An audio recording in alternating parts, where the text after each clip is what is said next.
Police एक मामले की छानबीन में लगी हुई थी। पुलिस उस मामले की छानबीन कर रही थी, दिन और रात एक कर रही थी, अपनी एड़ी चोटी का जेर लगा रही थी। लेकिन दोस्तों, एक दिन गुजर जाता है, 2 दिन गुजर जाते हैं और ये जो मामला था, जिसने क्राइम किया था और जिसने क्राइम करवाया था, किसी का भी पुलिस को कोई सुराग नहीं मिलता है। लगातार दिन गुजरने लगते हैं, हफ्ते गुजर जाते हैं, महीनों गुजर जाते हैं। लेकिन दोस्तों, पुलिस इस मामले को सुलझाने में नाकाम रही थी। लेकिन 5 महीने का समय गुजर जाता है और इस 5 महीने के बाद पुलिस को एक ऐसा इनपुट मिलता है जिस इनपुट के आधार पर इस पूरे केस की जो एक तरीके से छानबीन थी वही बदल जाती है।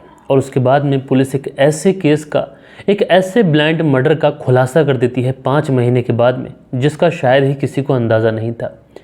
जो क्राइम करने वाले थे वो सोच रहे थे कि 5 महीने बीत चुके हैं, सब कुछ बदल चुका है, पुलिस भूल चुकी होगी। लेकिन दोस्तों, जैसा कि मैंने आप लोग को बताया शुरुआत में ही कि हमारे भारत के अंदर ही हमारी पुलिस जिस तरीके से काम करती है, अगर पुलिस अपनी पे आ जाए तो कुछ मामले ऐसे भी हैं जो 40 साल के बाद भी आरोपी पकड़े गए हैं, 30 साल के बाद भी आरोपी पकड़े गए हैं। तो कातिल कोई भी हो बच नहीं पाता। और क्राइम कितनी ही ज़्यादा चालाकी से किया जाए, थोड़ी समय के लिए आंखों से ओझल हो सकता है लेकिन छुप नहीं सकता। इसी तरीके से दोस्तों, सेम कुछ आज की घटना में ऐसा ही हुआ कि एक व्यक्ति का कत्ल हो जाता है। उसके बाद में पुलिस 5 महीने तक दर बदर अपनी छानबीन करती रहती है। लेकिन उसके बाद में पुलिस को एक इनपुट मिलता है और इस इनपुट के आधार पर इस पूरे केस का खुलासा हो जाता है। तो क्या हुआ था, कैसे खुलासा हुआ था इस केस का, आखिर किस वजह से क्राइम किया गया था, ये सारी चीज़ें हम आज के इस वीडियो में सिलसिलेवार तरीके से जानेंगे। तो आप लोग बस वीडियो में अंत तक बने रहिएगा। रात के 10 बज चुके हैं। मैं हूँ आप सभी का अपना शाहबाज मलिक और हाजिर हूँ आप लोग के सामने फिर से एक क्राइम की कहानी को लेके, एक क्राइम की घटना को लेके। और आज की घटना खासकर सुनाना इसलिए भी ज़्यादा ज़रूरी है क्योंकि जो क्राइम हो रहे हैं, उस क्राइम को करने वाले जो लोग हैं, कम से कम उन्हें ये पता चलना चाहिए कि क्राइम कितनी ही ज़्यादा चालाकी से कर ले, आखिरकार पुलिस उस क्राइम को खोल ही देती है। दोस्तों, आज की कहानी की शुरुआत होती है बिहार से। और बिहार में एक ज़िला लगता है आरा ज़िला। और इसी आरा ज़िले के अंतर्गत एक थाना आता है, शाहपुर थाना। और इसी शाहपुर थाने के अंतर्गत एक गांव आता है, सरना गांव। और इसी गांव में रहने वाले राम भजन यादव 7 अप्रैल साल 2017 को अच्छे खासे अपने घर से शाम का खाना खाकर निकले थे, घर से बाहर थे कि उसी समय एक अज्ञात हमलावर आता है और इस राम श्याम यादव को गोली मार देता है। कई गोलियों की जब आवाज़ होती है तो पूरे गांव के अंदर एकदम से हड़कंप मच जाता है, भगदड़ मच जाती है। लोग उस तरफ भागते हैं जिस तरफ से गोली की आवाज़ आई थी। जैसे ही दोस्तों जब लोग उस जगह पर पहुंचते हैं, क्राइम वाली जगह पर पहुंचते हैं, तो देखकर सब दंग रह जाते हैं कि राम भजन यादव, जो कि काफ़ी सीधा साधा लड़का है, इसकी अचानक से किसी ने गोली मारकर हत्या कर दी गई। जब इस तरीके की खबर गाँव के अंदर फैलती है तो गाँव में तो एकदम सिरहन सी दौड़ जाती है, क्योंकि गाँव के अंदर ये चीज़ें एक ऐसी चीज़ें होती हैं कि आमतौर पर गाँव के अंदर ऐसी चीज़ें देखी नहीं गई होती है पहले। और इस तरीके से गाँव के अंदर इस तरीके का वाक़या हो गया, इस तरीके के हालात बन गए कि एक व्यक्ति की हत्या कर दी गई है। तुरंत पुलिस को सूचना कर दी जाती है, राम भजन यादव के घर वालों को सूचना कर दी जाती है। सब लोग भागे भागे पहुंचते हैं और घर के जो माँ भाई बाकी जितने लोग होते हैं सब दहाड़े दहाड़े मार के रोने लग जाते हैं। अब उसके बाद में पुलिस को जब इस तरीके की खबर दी जाती है कि सरना गाँव के अंदर एक व्यक्ति की और शाम के वक्त ही गोली मारकर हत्या कर दी गई है, पुलिस में तो एकदम से महकमे में हड़कंप मच जाती है कि ये क्या हो गया। अब पुलिस तुरंत अपनी एक गाड़ी उठाती है और टीम को उस मौके वारदात के लिए रवाना कर देती है। पुलिस की एक टीम जब वहाँ पर पहुँचती है तो लोगों की एक भीड़ होती है। पुलिस उस भीड़ को बचाती है, बचाते हुए आगे बढ़ती है तो देखती क्या है कि बात तो सच है। एक व्यक्ति है, 20 से 25 साल उसकी उम्र रही होगी और उसी की इस तरीके से हत्या की गई है। अब पुलिस वहाँ पर जितने भी चश्मदीद होते हैं उन सब से पूछताछ करती है कि आखिर तुम जब यहाँ पर आए तुमने क्या देखा, क्या तुमने किसी को भागते हुए देखा। लेकिन सारे ही लोग बताते हैं कि साहब हमने गोली चलने की आवाज़ तो सुनी, लेकिन जब तक हम यहाँ पहुँचे, जब तक जो आरोपी था शायद वो भाग चुका था। लिहाजा पुलिस अब इस व्यक्ति को तुरंत उठाती है, उठाने के बाद में सीधा हॉस्पिटल पहुँचाती है। शायद इसमें कुछ बच जाए, लेकिन डॉक्टर इस व्यक्ति को मृत घोषित कर देते हैं। अब उसके बाद में पुलिस जो थी उस डेड बॉडी का पंचनामा करती है और सीधा पोस्टमार्टम के लिए भेज देती है। इधर लाश का पोस्टमार्टम होता है, इधर पुलिस गाँव में पूछताछ शुरू करती है कि इस गांव में किसी को हापड़ दपड़ में भागते देखा। उसके बाद में घर परिवार वालों से पूछा जाता है कि राम भजन यादव की किसी से कोई दुश्मनी थी, हाल फिलहाल में किसी से कोई झगड़ा हुआ हो, किसी हम उम्र के लड़के से झगड़ा हुआ हो, कोई लड़की का चक्कर, तमाम चीज़ें पुलिस खंगालती है, लेकिन किसी भी एंगल से पुलिस को कामयाबी नहीं मिलती है। अब घर वाले सिर्फ यही कहते हैं कि राम भजन यादव तो सीधा साधा व्यक्ति था, ना तो उसकी किसी से दुश्मनी। साहब हम तो गरीब आदमी हैं, किसी से दुश्मनी क्या पालेंगे। हमारे बेटे की जिस किसी ने भी हत्या की है उसको जल्द से जल्द पुलिस की गिरफ्त में होना चाहिए और उसको कड़ी से कड़ी सज़ा मिलनी चाहिए। अब पुलिस इस पूरे मामले को दर्ज कर घर वालों के बयान लिखवाकर, जो आस पड़ोस के लोग थे उन सबके बयान लिखवाकर इस पूरे मामले की छानबीन करने लग जाती है। उधर पोस्टमार्टम की रिपोर्ट आ जाती है और रिपोर्ट में साफ खुलासा हो जाता है कि जो हत्या हुई है वो गोली मार के हत्या हुई है। लिहाजा अब जो डेड बॉडी थी उसका अंतिम संस्कार हो जाता है और पुलिस इस पूरे मामले में छानबीन करने लगती है। घर वाले रोज़ सुबह शाम पुलिस थाने के चक्कर लगाते हैं कि साहब क्या हुआ, कातिल के बारे में कुछ पता चला या फिर नहीं चला। घर वाले भी अपने तरीके से गांव के अंदर पूछताछ करते हैं कि किसी ने किसी को भागते हुए देखा इधर से, क्योंकि घर वालों को भी अजीब सा लग रहा था कि उनके बेटे राम भजन यादव की किसी ने इस तरीके से हत्या की है। ना तो कोई दुश्मनी का एंगल है, ना कुछ। पुलिस अपने हर तरीके से पूछताछ कर रही थी, हर तरीके से इस पूरे कत्ल को सुलझाने की कोशिश कर रही थी, लेकिन दोस्तों दिन ब दिन गुजरते रहते हैं और 2 दिन गुजर जाते हैं, 3 दिन गुजर जाते हैं। घर वालों का, गांव वालों का लगातार प्रेशर पुलिस के ऊपर, लेकिन पुलिस करे तो करे क्या। पुलिस छानबीन कर रही है, ना तो गांव के अंदर कोई सीसीटीवी कैमरा जो सीसीटीवी कैमरे को खंगाल ले। दुश्मनी के एंगल पे छानबीन करती है, वहाँ से भी कुछ हाथ नहीं लगता। लड़की के किसी एंगल से छानबीन करती है, वहाँ से भी कुछ हाथ नहीं लगता है। लेकिन दोस्तों जब दिन ब दिन गुजरते रहते हैं, 10 दिन गुजर जाते हैं, 15 दिन गुजर जाते हैं, अब महीने दर महीने 2-3 महीने का समय गुजर चुका था। घर वाले भी अब थोड़ा थोड़ा इस पूरे मामले में संयम बरतने लगे थे। अब पुलिस के चक्कर काटना उन्होंने कम कर दिए थे। लेकिन दोस्तों इस मामले में पूरे 5 महीने का समय गुजर जाता है और 5 महीने के बाद में पुलिस ने जो अपने मुखबिर एक्टिव किए थे गाँव के अंदर, उन मुखबिरों से एक खबर पुलिस को मिलती है और पुलिस को ये पता चलता है कि दरअसल जो राम भजन यादव है इसकी हत्या जो हुई है वो अवैध संबंधों के चलते हुई है, क्योंकि राम भजन यादव के पड़ोस में ही रहने वाली एक लड़की के साथ में अवैध संबंध थे। अब पुलिस इस पूरे मामले में छानबीन करती है। छानबीन करने के बाद में पुलिस को पता चलता है कि एक व्यक्ति है, जिस व्यक्ति का नाम है मुन्ना, जो कि सुपारी लेकर काम करता है। अब पुलिस को थोड़ा सा संदेह होता है इस पूरे मामले में, तो पुलिस तुरंत मुन्ना को उठाती है और मुन्ना को उठाने के बाद में इससे पूछताछ करती है। अब जैसे ही मुन्ना से पूछताछ की जाती है, थोड़ी सी सख्ती इसके ऊपर दिखाई जाती है, तो मुन्ना एक नाम बताता है और ये नाम होता है फुलबरिया देवी का। जो फुलबरिया देवी है इसी राम भजन यादव के घर के पास में ही रहती है। अब चूँकि इसकी उम्र तो अच्छी खासी है, एक अधेड़ उम्र की महिला है, ये क्यों इस तरीके से हत्या कराएगी, पुलिस के सामने सवाल कई, लेकिन जवाब कोई नहीं।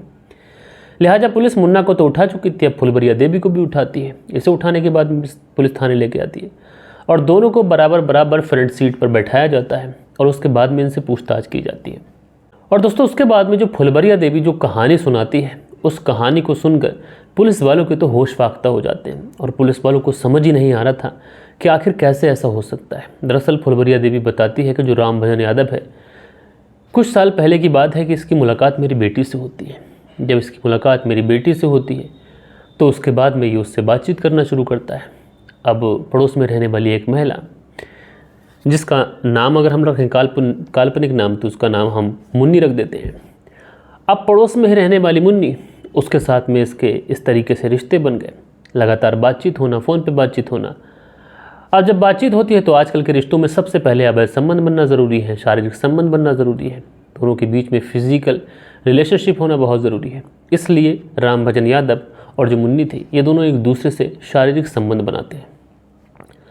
अब ये लोग शारीरिक संबंध बनाते रहते हैं, सारी चीज़ें होती रहती हैं। राम भजन यादव अक्सर फुलबरिया के जो घर था उस घर पे जाने लगा था। फुलबरिया से अच्छी जान पहचान थी, भाभी का घर बुलाता था, लेकिन उसी की लड़की से अवैध संबंधों में था, नाजायज़ रिश्तों में था। इस बारे में फुलबरिया को बिल्कुल भी खबर नहीं थी। लेकिन दोस्तों होते करते धीरे धीरे वक्त गुजरता है। अब जो राम भजन यादव था, अब कभी कभी फुलबरिया से भी मजाक कर दिया करता।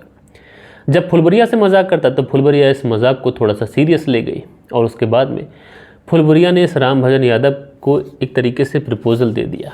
अब शायद राम भजन यादव भी इसी चीज़ों का इंतज़ार कर रहा था, क्योंकि राम भजन यादव अपने दोनों हाथों में लड्डू लेके चलना चाहता था। वो उस फुलबरिया की बेटी से तो अवैध रिश्तों में था ही था, अब वो फुलबरिया के साथ में भी अवैध रिश्तों में आ चुका था। अब कभी बेटी अगर घर पे नहीं होती तो माँ के पास जाता, उससे शारीरिक संबंध बनाता, कभी माँ नहीं होती तो बेटी के साथ में शारीरिक संबंध बनाता है। ये चीज़ें सालों तक चलती रहती हैं और फुलबरिया उसको ये नहीं पता था कि इसके संबंध मेरी बेटी के साथ में भी है, और बेटी को ये नहीं पता था कि जो उसका प्रेमी है राम भजन यादव उसकी माँ के साथ में भी इस तरीके की चीज़ें कर रहा है, यानी उसके हाथ में 2-2 लड्डू हैं, 2 घोड़ों की सवारी कर रहा है। आप दोस्तों कहते हैं ना कि जो गलत चीज़ें होती हैं वो थोड़े दिनों तक तो ठीक ठाक चलती हैं, लेकिन उसके बाद में जो राज होता है वो खुलना होता है। अब एक दिन फुलबरिया अपने घर से शहर जाने के लिए निकलती है, शायद दवा लेने के लिए। बस स्टॉप पर पहुंचती है और जैसे ही ये बस स्टॉप पर जाती है, फुलबरिया की जो बेटी होती है मुन्नी तुरंत राम भजन यादव को कॉल करती है, उसे अपने घर पे बुला लेती है, घर पे बुलाती है। उसके साथ एक तरीके से जो पल होते हैं, जो प्राइवेट पल होते हैं, उसमें कैद हो ही रही थी, उसमें इंटीमेट हो ही रही थी, उसके साथ में शारीरिक संबंध बना ही रही थी बिना कपड़ों के, कि जब तक फुलबरिया लौट आती है। दरअसल फुलबरिया की जो बस थी वो मिस हो गई थी, इसलिए फुलबरिया को बस मिली नहीं, वो वापस से घर लौट आती है। लेकिन जो राम भजन यादव था वो गेट बंद करना भूल गया था, थोड़ा सा गेट खुला हुआ था। फुलबरिया घर में आती है, गेट खुला हुआ देखकर सीधा अंदर पहुंच जाती है, और जैसे ही अंदर पहुंचती है तो अंदर से कुछ अजीब तरीके की सिसकारियों की आवाज़ ऐसी कि जैसे कोई सांप फुसकारे मार रहा है।